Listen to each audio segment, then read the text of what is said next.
The twin suns burned high above the endless desert. Heat waves twisted the air, making the sand look like molten glass. A lone human walked across the dry plain, his boots sinking deep into the golden dust. His name was Evan Hale, a cargo pilot who had crash-landed 2 days ago on this alien planet called Sariah. His ship was half buried in the dunes miles behind him. He had only a small water flask, a survival knife, and a signal beacon that refused to work. Evan moved slowly, keeping his head down from the burning light. His skin was red and dry, his throat felt like sandpaper. He searched for shade, for anything that might look like life. But the desert stretched forever in every direction. Then he stopped. A sound drifted through the wind, soft, broken, and weak. It was not the sound of a storm or an animal. It was a child's voice crying. He turned his head, unsure if he was imagining it. The sound came again, a trembling voice calling for someone. Evan's heart jumped. He began walking toward the sound, his boots crunching in the hot sand. The closer he got, the clearer the voice became. When he reached the next dune, he saw her. A small alien girl sat beside a black rock, crying. Her skin shimmered with a faint blue tone, and her silver hair stuck to her cheeks with sweat. She couldn't have been more than 6 or 7 years old. She was kneeling beside something or someone hidden behind the rock. Evan approached carefully. "Hey there," he said in a calm voice. "Are you all right?" The girl looked up fast. Her eyes were large and bright like liquid gold. She gasped and stepped back, frightened at the sight of a human, but then she pointed behind the rock, her lips trembling. "Please," she whispered in a weak voice. "Help my mommy." Evan's stomach tightened. He walked around the rock and froze. A woman lay tied to it with thick ropes, her arms stretched, her head hanging low. Her blue skin was burned from the sun. Her breathing was shallow, her lips dry and cracked. She looked half dead. Evan knelt beside her. The ropes were rough and cut deep into her wrists. Whoever tied her had done it with cruelty. The knots were tight, the cord sizzling slightly as if charged with strange energy. He looked around. There was no one else. Only the wind, the heat, and the little girl sobbing softly. "What happened here?" he asked, trying to loosen the ropes. They said Mommy broke the law," the girl said. "They left her here for the sun to take her." "Please help her. She will die soon." Evan stared at the woman.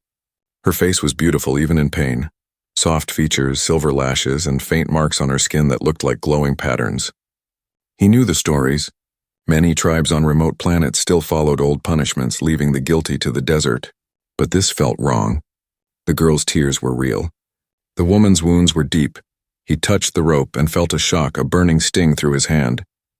He pulled back quickly. The rope was alive, some kind of energy binding. It wasn't just simple rope. Evan looked at the horizon. The suns had begun to fall slightly, but the air was still blazing hot. His beacon wouldn't reach anyone out here. He could walk away, keep his water, and maybe live another day. Or he could stay and break a law he didn't understand. The girl looked at him, her small hands clutching his sleeve. "Please, human. You are strong. Save my mommy." Evan looked into her golden eyes. Something inside him stirred. He reached for his knife. As soon as the metal touched the rope, a blue spark leapt out. The girl flinched, covering her ears. Evan gritted his teeth and pushed harder. The rope hissed, smoke rising as his blade sliced through one strand. Then another. Each time he cut, pain shot up his arm like electricity, but he didn't stop. Sweat rolled down his forehead. His hands shook. Finally, the last rope snapped. The woman's body fell forward into his arms, weak and limp. Her skin burned with fever. Her eyes fluttered open for a second. She saw his human face and whispered something he couldn't understand. Her voice was soft, like wind through leaves. She said, "Thank you," the girl whispered, translating for him. Evan gave the woman a few drops of water from his flask. She coughed, trying to breathe again. He tore a piece from his shirt and wiped her forehead. The little girl hugged her mother's arm, sobbing with relief. Evan looked at the ropes on the ground. They were still glowing faintly, fading now that they were broken. But something about them made his skin crawl. Then a shadow passed over the sand. Evan looked up and froze again. On the ridge above them stood several tall figures with glowing staffs. Their armor shimmered with symbols similar to those on the woman's skin. The girl gasped, eyes wide with terror. "They came back," she whispered. The figures shouted in their alien language. One pointed a weapon toward Evan. The air grew tense. Evan's heart pounded. He lifted his hands slowly, showing he meant no harm. But he knew they didn't care. He had broken their sacred punishment. He had interfered with their judgment. The wind howled, throwing sand across the rock. The woman weakly opened her eyes again and reached toward him, whispering something desperate. Before he could respond, a distant rumble echoed, a sandstorm rising fast from the west. The aliens looked toward it, shouting in alarm. Evan made a quick choice. He grabbed the girl's hand and pulled her close, shielding her and her mother with his jacket. The storm hit like a wall, blinding them in gold dust. The hunters vanished into the storm, their shouts lost in the roar of the wind. Evan held the girl tightly. The alien woman clung weakly to his arm. For now they were alive. But deep inside he knew this was only the beginning, because someone, somewhere in the dunes, had been watching him since the moment he broke those sacred ropes. The sandstorm howled through the valley for hours. The air was thick with dust and the suns vanished behind a wall of golden haze. Evan held the alien woman close, keeping her and the little girl under his torn jacket. Every breath burned his throat. The wind cut like knives, but he refused to let go. When the storm finally passed, the world was silent again. Dunes had shifted. The black rock was half buried. The sky had turned orange and the heat began to rise once more. Evan looked at the alien woman. She was barely conscious. Her skin shimmered faintly as if light was trapped under it. The little girl pressed her ear to her mother's chest, whispering softly in her language. "We need shelter," Evan said, "or she won't make it." The girl pointed toward a line of cliffs in the distance. "There is a cave," she said weakly. "We stayed there once before they took her." Evan nodded and lifted the woman carefully into his arms. She was lighter than she looked, fragile as glass. He carried her while the girl walked beside him, holding onto his sleeve. The sand crunched under their feet. Every few minutes he looked behind them. The dunes were quiet, but he couldn't shake the feeling of being watched. Somewhere beyond the hills, those armored figures were still out there. He had broken their law, and they wouldn't stop until they found him. By the time they reached the cliffs, the suns had lowered again. The shadows were long and red. The cave was narrow but deep, hidden by a curtain of dry vines. Inside, the air was cool and still. Evan laid the woman on the ground and gave her another sip of water. The girl gathered small stones and broken branches. Evan used his survival torch to start a small fire. The flickering light revealed the woman's full face. She looked peaceful now, her breathing steady. The strange glowing patterns on her skin pulsed slowly like a heartbeat. Evan studied the marks. They weren't random, they formed symbols, words maybe. He traced one with his finger and the light brightened slightly. "She is special?" the girl said quietly. "They said she carries the light of the suns." Evan frowned. "And that's why they tied her up?" The girl nodded, tears forming again. "They feared her. They said she would bring the end of the old ways." He looked at the woman again. Her beauty was otherworldly, but there was pain behind it. Whatever power she carried, it had made her an enemy to her own people. Outside, a low hum broke the silence. Evan moved to the entrance of the cave and peered out. Tiny glowing orbs floated above the dunes, scout drones. They moved in perfect circles, scanning for heat. "They found us," he whispered. The girl gasped and clung to her mother.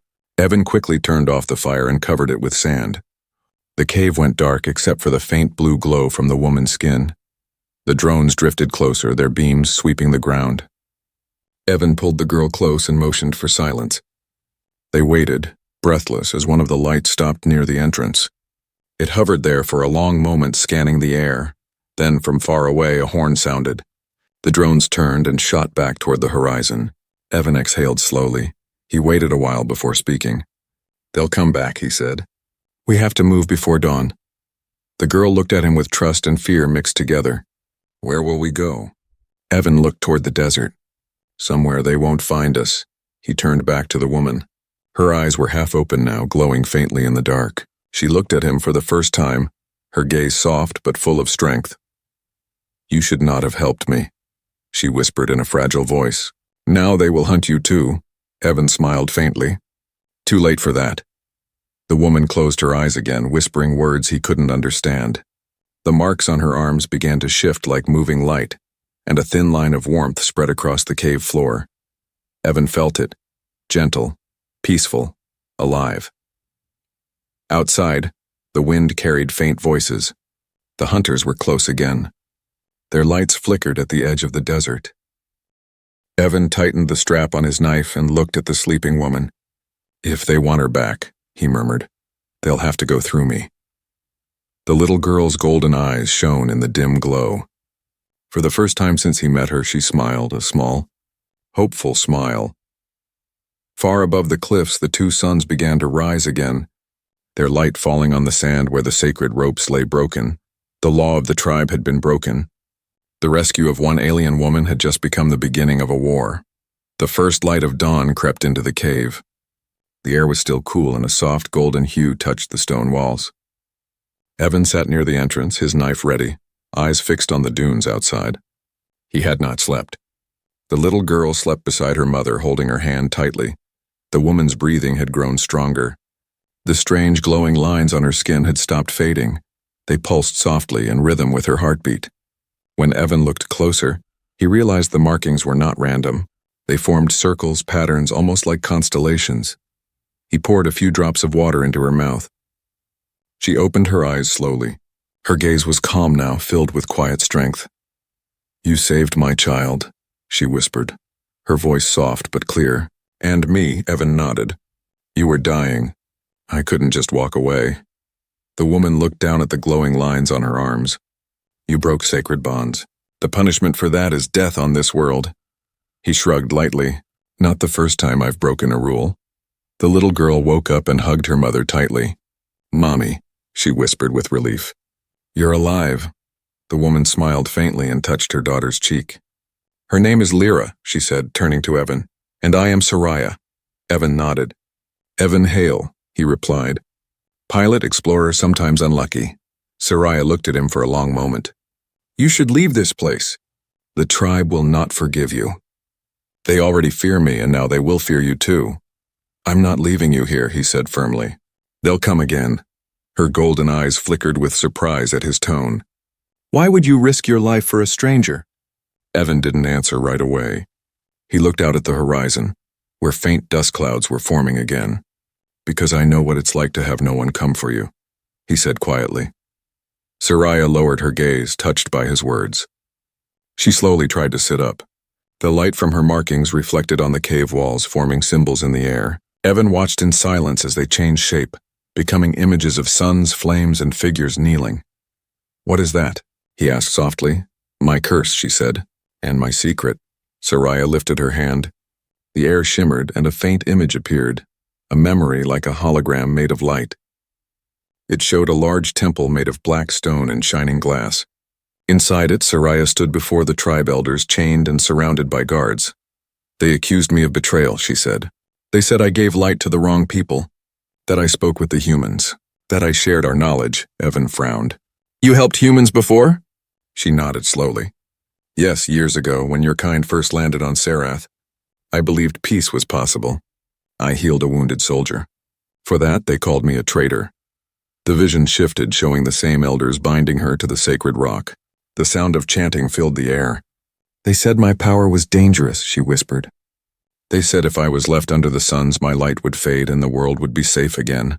Lyra hugged her mother's arm tightly, her little face pale. "They were wrong," she whispered. Sariah smiled weakly. "Yes, my child. They were wrong." The vision faded and the cave returned to silence. Evan sat back, his mind spinning.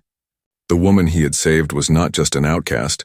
She was a keeper of ancient power, punished for mercy.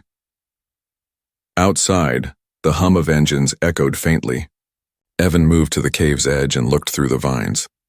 Far away, hovering crafts were gliding low across the dunes. "Search patrols. They're coming," he said quickly.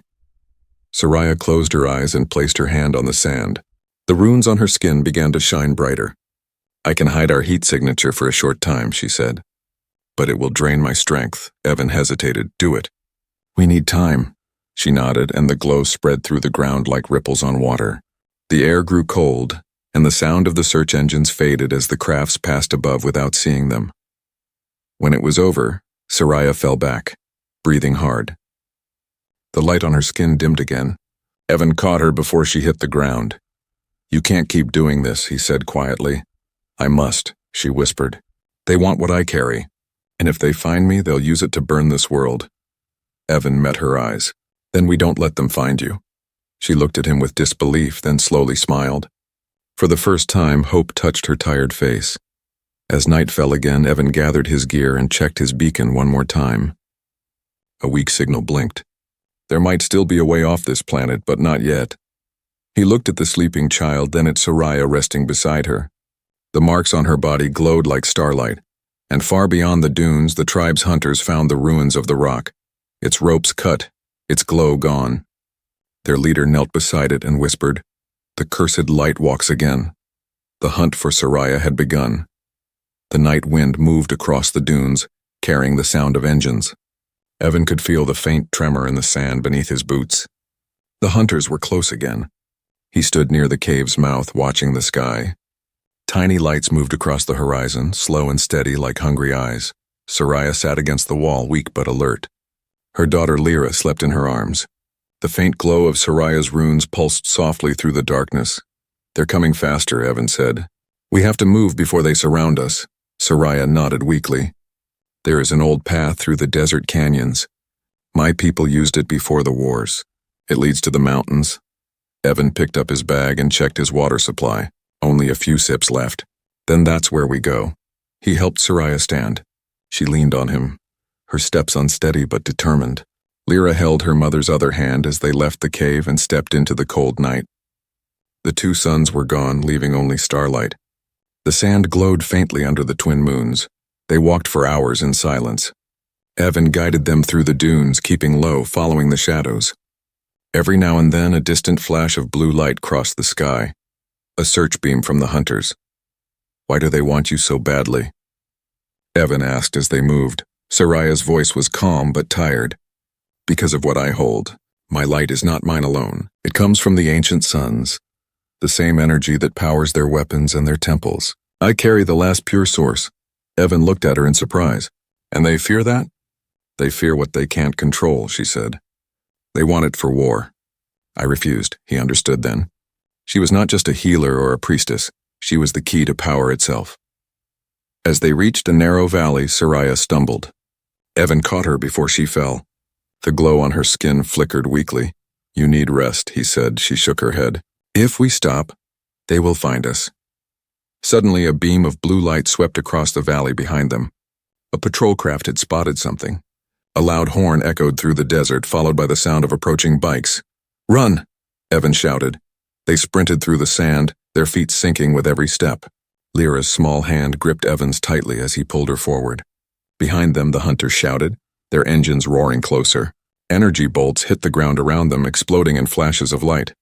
Evan led them between two cliffs where shadows hid their movements. The air was thick with dust. He spotted an old ruin ahead, a collapsed outpost half buried in sand. "There," he said. Inside, they ran into the ruins. The structure was made of stone and metal, covered in ancient symbols. Evan pushed a heavy door aside and they slipped into the darkness. Inside, the air was cool and dry. Broken machines lay scattered across the floor. On the far wall, faint markings glowed like writing. Sariah's eyes widened. "This place," she whispered. "It belonged to my ancestors. We built it before the tribes divided." Evan looked around. "Does it have anything we can use?" She walked toward the wall, touching the glowing symbols. As her fingers brushed the surface, the room lit up. The machines flickered back to life, powered by the light in her hands. A circular device in the center of the floor began to hum. Blue energy spun within it, forming a swirling portal of light. Evan stepped back, amazed. "What is that?" "It's a gate," Sariah said softly. "A path to the hidden city. But activating it will draw every eye in the desert." He looked at her and then at Lyra, who clung to her mother's dress. "Then we make it count." Outside, the roar of engines grew louder. The hunters had reached the valley. Their lights swept across the sand, closing in fast. Sariah closed her eyes and whispered a prayer. The symbols on her arms flared bright gold. The gate pulsed with power, the air trembling around them. The first blast hit the outer wall, shaking the ruins. Stones fell from above. Evan shielded Lyra with his body. Another blast came, breaking the doorway open. Shadows filled the entrance, armored hunters shouting in their strange tongue. Evan pulled his knife. "Get her through," he told Sariah. "What about you?" she asked, her voice breaking. I'll hold them off. She looked into his eyes, understanding the weight of his choice. Then she nodded and lifted her daughter toward the glowing gate. The energy from the portal washed over them like warm light. Sariah turned one last time to Evan. You should not die for me, he smiled. Maybe not, but I'd rather die doing something right. The hunters rushed forward. Evan stood between them and the gate, his knife ready, his heart steady. And as the light engulfed Sariah and her daughter, the ruins trembled with power. The last thing Evan saw before the explosion of light was Sariah's face, shining with tears and fire, as she vanished into the gate. The desert was silent again. Only the fading hum of the ancient machine remained, echoing across the dunes like a heartbeat. The storm of light from the gate faded slowly, leaving behind silence and smoke. The ancient outpost was half collapsed, its walls scorched and glowing faintly from the heat. Evan lay buried under broken metal beams, his vision blurred. His ears rang from the explosion and his throat burned with dust. When he opened his eyes, he saw shapes moving through the smoke. The hunters. Their armor gleamed under the moonlight and their eyes burned with cold blue light. He tried to move, but pain shot through his ribs. One of the hunters grabbed him by the arm and pulled him out of the rubble. The leader stepped forward, tall and covered in markings of gold and black. His voice was deep and sharp. The human lives, he said. Good, he will face judgment for his crime. Evan looked around. The portal was gone. Only the faint smell of ozone remained. Sariah and her daughter had escaped. Relief washed over him for a moment until the leader raised his weapon. Where is the cursed one? The leader demanded. Evan met his gaze. She's gone. You'll never find her. The alien's eyes narrowed. He struck Evan across the face, knocking him to the ground. You have no right to touch what belongs to the Suns. You freed the one who defied them. Evan spat blood and forced himself to stand. If the Suns told you to kill a mother and child, then maybe your gods are broken. The soldiers murmured among themselves, uneasy at his words. The leader's expression darkened. You speak as if you understand our ways, human. But you are nothing. He motioned to his guards. They bound Evan's hands with glowing cuffs that tightened painfully around his wrists. They dragged him through the desert back toward their city, an enormous settlement made of black stone towers rising from the sand like claws. By the time they reached the city gates, the suns were rising again, casting long red shadows over the walls. Crowds of aliens gathered to see the captured human. Their whispers followed him like the wind. Inside the central plaza, a massive circle of carved stone stood glowing with ancient energy. The council of the tribe waited there, sitting on high seats around the circle. At their center stood the old elder, his skin pale and covered in markings of age. His voice was low and heavy when he spoke. You interfered in our sacred rite, the elder said. You released the bearer of forbidden light. For that, your life is forfeit. Evan stared back. Your sacred rite was torture. I saw what you did. You tied her under the suns to die. You call that justice? A ripple went through the crowd. Some turned their faces away, uneasy. The elder's eyes narrowed. She was not innocent. She carried the light that once destroyed our world. It was sealed in her blood for a reason. If it awakens again, Sarath will burn. Evan took a step forward despite the cuffs cutting into his wrists. She didn't want to destroy anything. She wanted peace. She helped your people. She saved lives. The elder raised his hand for silence. You speak lies, human. The light deceives all. You have already been touched by it. You do not see the danger. Evan's jaw tightened. He looked around at the silent faces watching him. Fear filled their eyes, not hatred. Fear of what they didn't understand. She was your priestess once, he said louder. You trusted her. If you truly believe your sons demand cruelty, then maybe you've forgotten what they stood for. The crowd stirred again. Murmurs rose. The elder struck his staff on the ground and a burst of energy silenced everyone. Enough, he said. The law is clear. The outsider shall be executed at dawn. 2 guards moved to drag Evan away. But before they could, the ground beneath the circle began to shake. The air grew warm. A faint golden light seeped up through the stone. The elder froze. The crowd gasped. From the heart of the city, a beam of sunlight pierced the clouds, striking the plaza. Within the light, a figure appeared. Sariah, her body shining with golden energy. Her voice echoed across the city. You speak of laws, yet you forgot mercy. You speak of suns, yet you live in shadow. The guards fell to their knees. The elder trembled, covering his eyes from her light. Evan stared in disbelief. She had returned. The markings on her skin blazed like fire, and her eyes glowed with the same warmth as the rising sun's. "You cannot kill the one who carries the dawn," she said. "The light does not belong to the council. It belongs to life," the elder shouted in anger. "You will bring ruin." Sariah looked at him, calm and sorrowful. "No, I will bring truth." The air filled with wind and light as the ground cracked beneath them. The people cried out, torn between fear and awe. Evan's cuffs shattered, the energy dispersing like dust. He stepped forward toward her light, knowing the world was about to change forever. The plaza burned with light. The suns above seemed to bow to the glow that poured from Sariah's body. Every eye in the city was fixed on her. The crowd that once feared her now stood frozen, unsure if they were seeing a goddess or a ghost. Evan shielded his face as waves of golden heat rippled through the air. The cracked stones under his feet began to glow faintly like embers. The chains around his wrists had already fallen apart, melted by her energy. He took a slow step toward her, his voice low and steady. "Sariah, stop. You'll destroy yourself." Her golden eyes met his. "It is already happening," she said softly.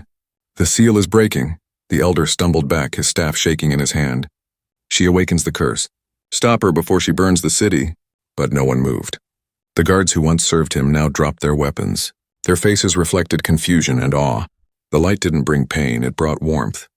It melted the frost from their fear.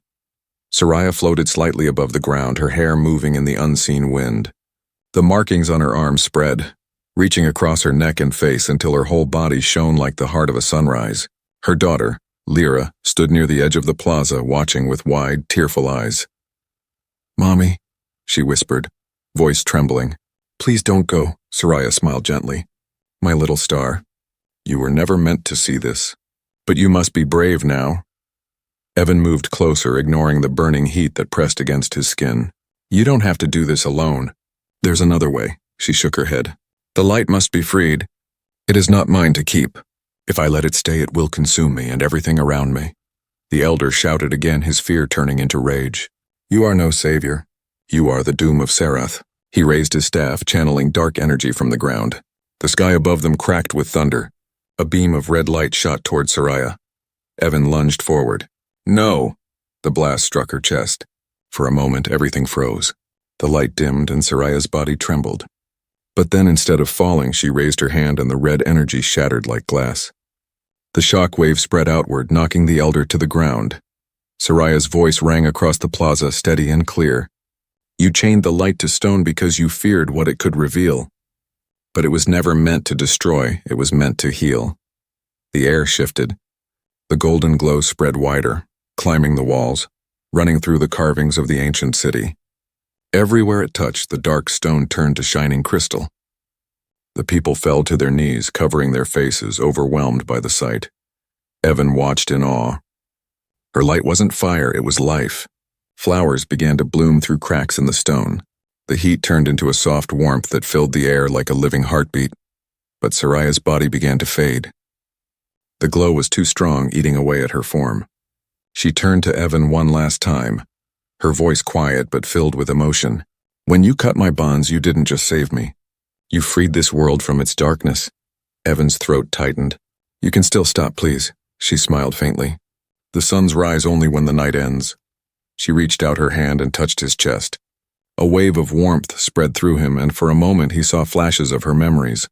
Her world before the war, her people living in harmony, the beauty of the old light. Then it was gone. The elder tried to crawl away, shouting words of denial, but the ground beneath him cracked open. The energy from the earth lifted him high, then dissolved him into dust. Sariah's light blazed brighter than ever. Her daughter ran toward her, but Evan caught her in his arms. "Don't," he whispered. "You'll be hurt." Lyra sobbed into his shoulder. "She's leaving us." Sariah looked down at them, her expression peaceful. "No, little one. I will always be with you. In every sunrise, in every ray of warmth you feel." Her body dissolved into pure light, rising toward the suns. The sky turned white, then gold, then soft blue again. The air was calm. The plaza was reborn in silence. When the glow faded, all that remained where she stood was a single mark burned into the stone. the symbol of the suns intertwined. Evan fell to his knees, his heart heavy yet calm. Lyra sat beside him, her small hand in his. The people slowly stood looking around their transformed city. The fear that ruled them for generations had vanished. The light had not destroyed them. It had given them hope. Evan looked toward the horizon where the suns began to rise together for the first time in years. "She did it," he whispered. "She freed them all." And as the golden morning spread across the desert, a soft breeze brushed his face, carrying Sariah's voice like a whisper from the light, gentle, warm, and eternal. The city of Sariah stood silent under the twin suns. The golden light that filled the air no longer burned. It shimmered softly, wrapping the world in calm warmth. The once black towers of stone now glowed with gentle color, alive with the energy Sariah had released. It was as if the whole planet had taken its first deep breath after centuries of holding it in.